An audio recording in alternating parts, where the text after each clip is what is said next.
Hello, welcome to session 2 of Burnout to Bliss. How are you feeling after session 1? Going through and doing that life audit, if you will, gaining that awareness around what maybe your version of hustle looks like, what your burnout feels like. Again, gaining the awareness is 75% of the job. The other 25% is taking the action. And you took action yesterday if you did the journaling prompts, if you did the audit, if you prioritized your values, if you did those things. So you're cueing the universe. I am ready to heal this burnout. I am ready to change my life. Okay? Again, the radical commitment, the radical responsibility is important here. Because if not, you're going to look back 6 months or a year from now and either be more burned out, or you're going to be wondering why everything feels the same as it has. I don't know which is worse. So today we are going to talk about the prioritization of mind, body, and soul care, and how important it is to lay down the excuses of time, other people, needing you, whatever it is, to prioritize yourself and spiritual care. Your vitality, your happiness, the regulation of your central nervous system. Because if you have been functioning in a hustle energy and the grind it out, whatever that looks like for you in the many phases of hustle, then your central nervous system is used to functioning up here in like a heightened energy. You're used to the chaos. And your body probably feels like this. You got that twinge in your heart. You got that knot in your stomach. You got that ache in your back. You got those tense shoulders, heavy head. Does any of that resonate? I know it did for me for a really long time. I didn't even know what my central nervous system was 6 years ago when I started this work. And then I realized that it is literally the energetic and biological wiring of my body. It helps with my cortisol levels and my adrenals, and when all of that is heightened and frazzled, that's when dis-ease comes in. It's when burnout comes in. So this session today is going to be about slowing down, not only to heal, but slowing down to be able to do more with more potency. It kind of is like this paradox, right? Like slow down to be able to do more, slow down to be able to create more, slow down to access more power.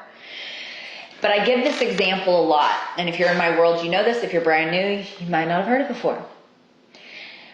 But slowing down and getting intentional is one of the most pivotal pieces of going from burnout to bliss. So here's an example, and this might in itself just give you a little bit of like, woo.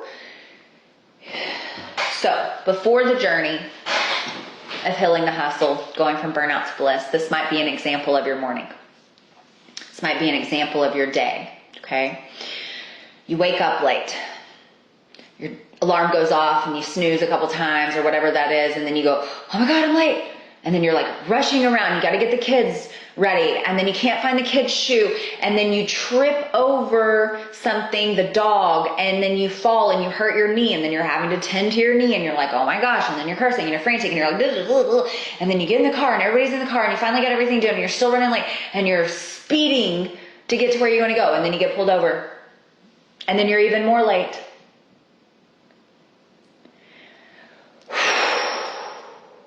Whoa. That's really intense energy. But that's a lot of how we work. But what if you woke up late, and you're like, crap, I'm gonna be late. Okay? Take a few deep breaths, you get yourself grounded, you go and you get your stuff on, you get ready, you go and wake up your kids, ask them to get their stuff ready. You can't find the shoe, you take a deep breath and you're like, okay, with clarity, because you're gonna have clarity of mind, you remember where the shoe is, you go get the shoe, right? You see the dog in front of you before you trip over it so you don't hurt yourself. You get out the door, you're not speeding, you get to where you're going. Maybe you're late a little bit, maybe you're not, but your central nervous system is regulated.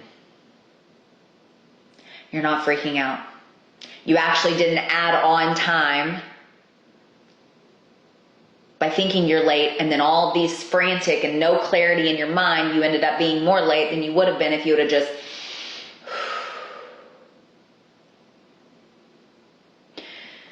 the more that we can come into our body with somatic work, which I'm gonna link some somatics here for you as a gift from me to you as a part of today. But just to breathe into this space, right? Just to be.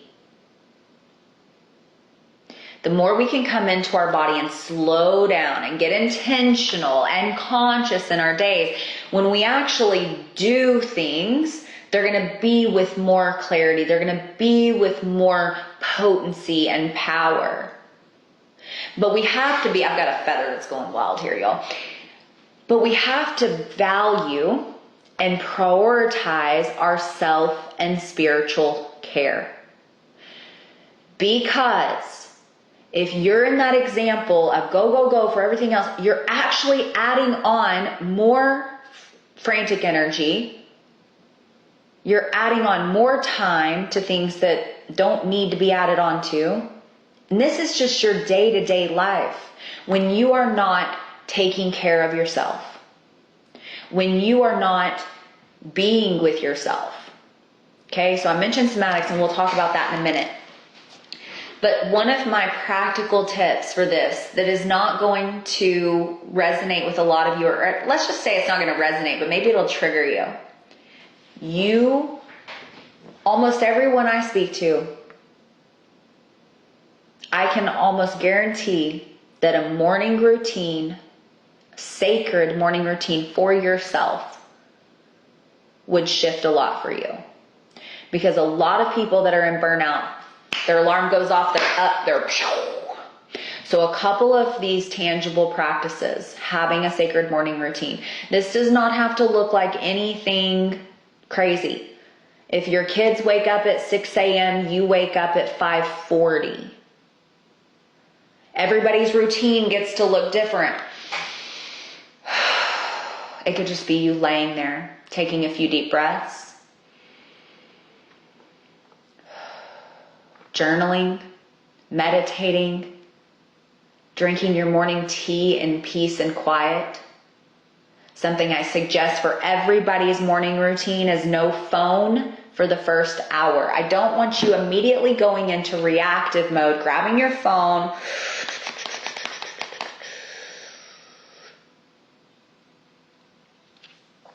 No phone for the first hour. Allow your body, because on a spiritual, if you're in my world and Soul Up or the activation portal, in the spiritual world and the spiritual teachings, when you're sleeping, your body goes unconscious, but your soul is out there doing all this magical work, and you don't want to just abruptly get into the 3D world. You want to allow yourself to call all your power back to you.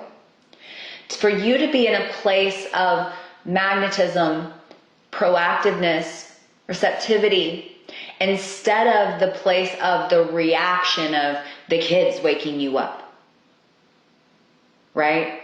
Or, oh, I've got those emails to respond to. Oh, that bill needs to be paid. Dedicate at least 10, 15, 20 minutes every morning to being with yourself, to caring for yourself. The radical commitment here is not making the excuse of, oh, well, I I can't do that because my kids get up really early or whatever. What if it's 5 minutes before you regularly know your kids are going to get up? Now, if you have a baby, it can be a lot different, right? And I'm going to tell you things that I'm going to teach you one of my biggest teachings in a minute around how anybody can incorporate peace into their day, bliss into their day, coming home to themselves in their day. But morning routine, not being on your phone, these kind of things are very important and they take commitment. Well, I go to bed really late. Well, we need to clean that up too. How can we clean that up? How can you get to bed earlier? Right? You deserve to take care of yourself.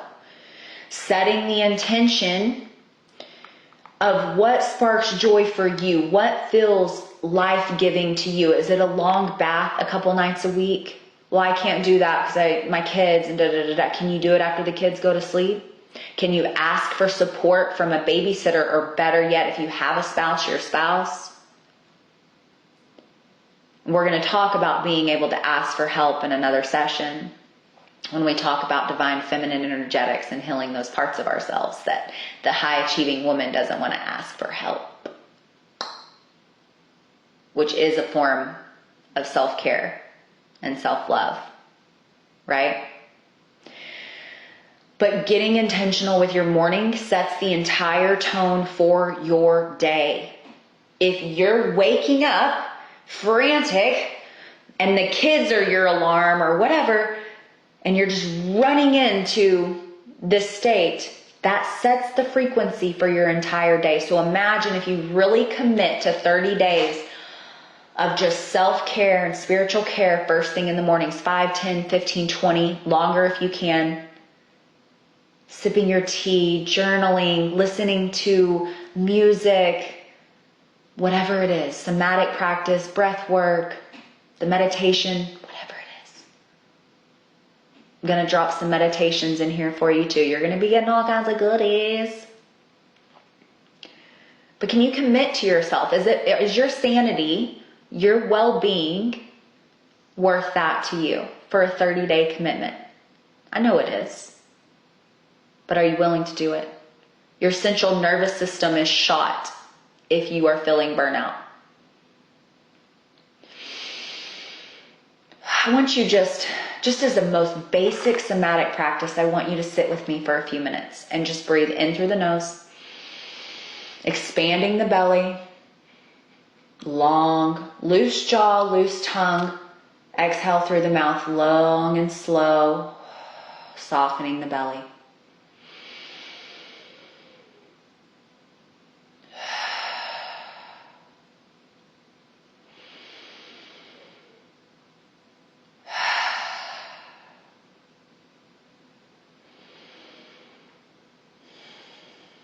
Allowing yourself to be present. This is a gift to yourself. The gift that continue to keep giving. Because when you feel that peace in your body, when you can move that energy, and again, I'm going to drop some somatic practices in here for y'all. I'll probably drop them in just throughout the week. You'll start to feel better. Okay? But one of my main practices I want to teach you is called MT. I just saw a hawk fly over. That's really beautiful. And MTM.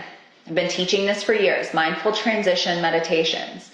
Anybody can do this if you're committed to it. And I can guarantee that if you commit to at least 10 days of this, I strongly encourage 30 days. 10 days of this, you will feel a dramatic shift in your energy, your confidence.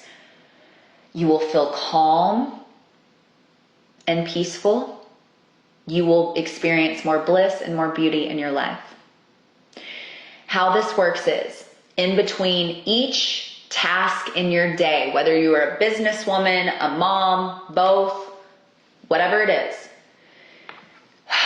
in between each task, you take 30 to 90 seconds to do what we just did. Close your eyes and breathe. And intentionally, you can ask your guides or just cue the universe to call all your power back to you.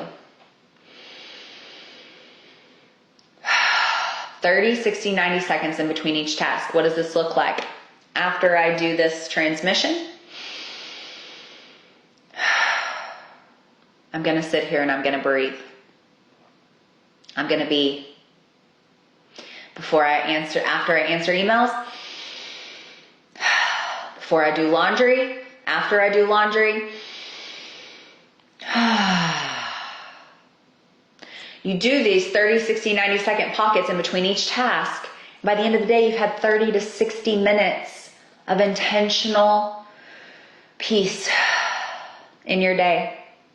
Because what it doesn't do, what it looks like if you don't, is you answer emails, you take the energy from that, you go to the grocery store, you're driving to the grocery store, somebody cuts you off, you get frantic, you get into the grocery store, you're shopping in the grocery store, you meet a bunch of people, somebody hits your car, you get back into the grocery store, you come home, you hit some more traffic, you're frustrated, you get into the garage, you unload all the groceries, your kids come at you and they're like, Mommy, what? Or you go to bed overwhelmed. Because you've taken the energy from everything that you've done that day and drug it through until the end of the day. It's this big ball of frantic, uncontrollably frustrated energy because you haven't taken the time just to breathe. A lot of you might even notice that there's times where you forget that you're not breathing, or that you're breathing in the upper quadrant of your body instead of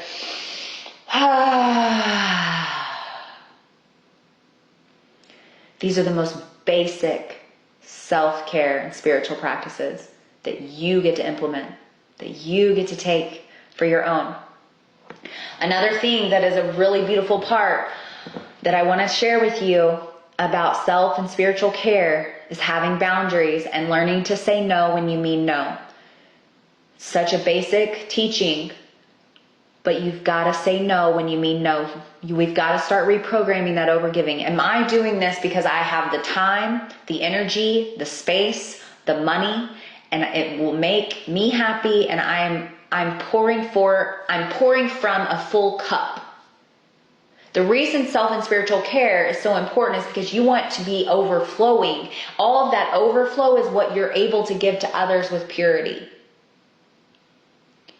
When your cup isn't full, that's where the overgiving, you're overextending your capacity, which leads to resentment, frustration, overwhelm, burnout.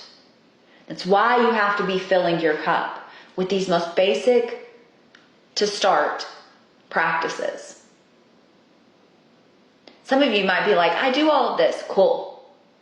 Maybe this is a good refresher. Maybe you didn't know about MTMs. Maybe you need to amp it up a little bit. Maybe you've gotten complacent in your 10 minutes in the morning and it needs to be 20. Maybe you haven't taken a long bath. What sparks joy? What's the next level of bliss that you can spark? But boundaries is a huge piece of that. So start really auditing and evaluating. Where am I overgiving? Why am I overgiving? Why am I saying yes to things when I really mean no?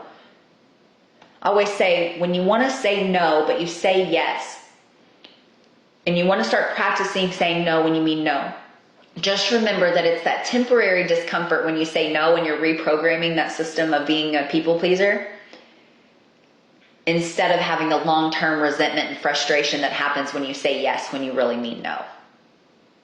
Radical commitment to change. Start having those boundaries for yourself. And the last part of today, and again, we're going to drop some journaling prompts and all of that, but the last part of today is setting up space for yourself that's a positive environment for yourself and spiritual care. I don't care if it's a corner in your closet that has your crystals or your journal or a beautiful diffuser or candle or oils. It feels like your space if you don't have an entire room to yourself, right? I want you to light up. Part of self and spiritual care and feeling more bliss in your days is having an environment that fuels that. Setting up sacred space in your house, putting beautiful flowers out that make you smile every time you pass them. Buying a new journal, these kind of things in your environment will create that bliss as well. But prioritizing self and spiritual care, morning routine, MTMs, your environment, starting to set boundaries.